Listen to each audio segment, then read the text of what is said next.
trustees cancelled the meeting. Okay. So here we are. But that's, I mean, I think that you put your finger on it, really. It's just, it's about not organising. Yeah, they don't want organisation. They love it. We can get a mic and shout and rabble rouse. They love that. And then they'll say, and then people, and then they say, the media will say, well, you know, you're capitalising on the grief. Exactly. The residents aren't, they're not calling for you. Why are you even here? You know, and that sort of thing. So it sort of stays very contained.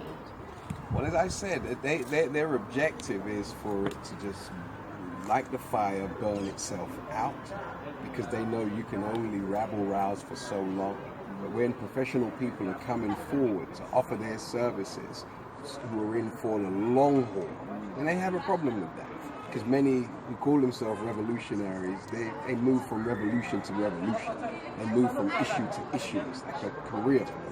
But those who really want to bring about change, those who really want to bring about justice, which is a principle of fair dealing, then, you know, we have to go into our own space to let that happen. Hence, we have to take it back to Brixton and to our offices, because they won't allow us to rent public spaces.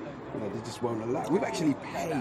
They offered us the building for free in the first instance, then told us they wanted £230, and then told us we could pay on the day.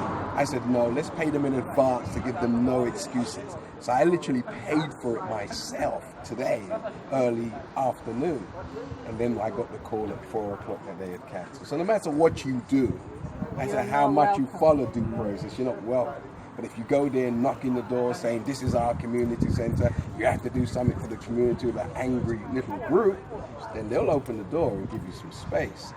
You know, the police were meeting here, I think, on Monday, was it? Monday night, by themselves. Yeah. The community wasn't there. Yeah. They were there by themselves. Yeah, well, and look how many people have had to turn away this evening.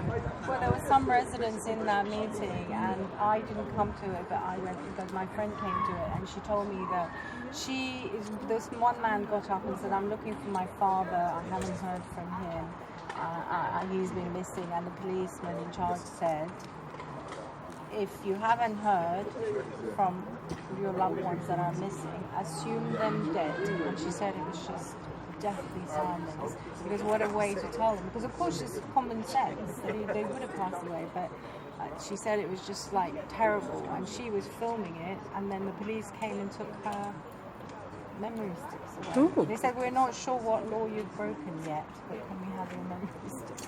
We'll figure it out. Well, you know, I don't know what the answer is. I mean, I'm just... Well, the answer is justice, really. I don't know. But if people don't want it, if the residents themselves are saying, look, just leave us alone, you know, because we don't want to lock the doors. Well, I think they have, you know, a strong argument, because those who weren't affected cannot tell those who are ill-affected or have been ill-affected how they should grieve. So I think all concerned has to respect the wishes of the residents. And if the residents need time and space just to collect themselves, because I've never been in a fire where I've lost all of my possessions. So somebody who's in that position, I've got to stop and I've got to listen and help that person where they tell me they need help. We were here just on Monday, and there was a brother just walking behind us, and he came and introduced himself to me and us. And when we looked at his feet were burned in his slippers. Like he had burnt feet, and he had lost his entire family. Yeah, when you and asked see us and to meet pray the for people. him. But all we could do was go in our pockets and give him live cash that we had. We could grieve with him, but he had nothing. He was meant to go and pick up some money from some centre. He missed the deadline. He had nothing. He was just walking aimlessly. So we gave him our money. And that we walked again another few hundred meters. Met a woman whose children were turned away from the school because they didn't have any uniform. Again, we went in our pocket and gave her money. You know, we gave her £100. That's what we had. So we gave it to her. You know, so the point is, we're helping where we can. We're not here to take nothing. We're not looking for notoriety, to try to, you know, project ourselves on social media to be some savior of the people. That's not what is called for at this time. It's empathy, it's love, it's care, consideration. And I think, you know, you help those who need the help the way how they express they need You're help. absolutely right, but the problem now is that the residents themselves, the survivors, have been told that they have to close ranks, act as one, do not talk to lawyers, do not talk to outsiders, do not talk to the media. This is what I'm being told by residents, survivors. They cannot talk to anyone about what's going on and the choices that are being made and how things are going to be handled going forward. That lawyers, this, and I quote, this one lad was telling me, they were told big people are going to come in and sort this out. Really big, powerful people, really big lawyers. And that's, so my instinct is always to be skeptical about about people coming and helping the underclass and black and ethnic minorities because their record is pretty poor. So I cannot believe that they are being led down the right path because this is the path you created in the first place.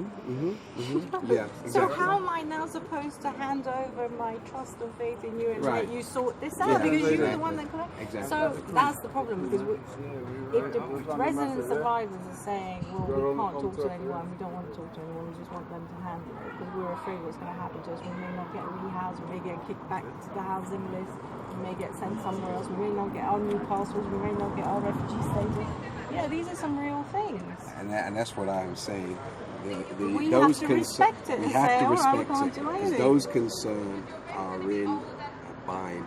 They're in a very bad predicament. And I'm not in it personally. You're not in it personally. So we have to respect their reality and offer them help where they ask us for help. You know, I wouldn't want to be responsible for jeopardizing anybody being rehoused, for jeopardizing anybody receiving compensation.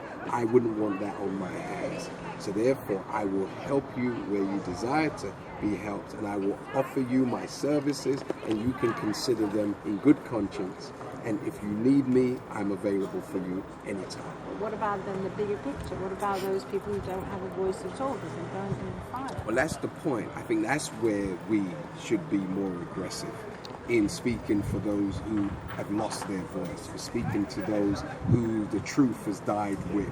You know, so we have to resurrect that truth, the reality of what caused them to perish under such heinous circumstances. That's our job.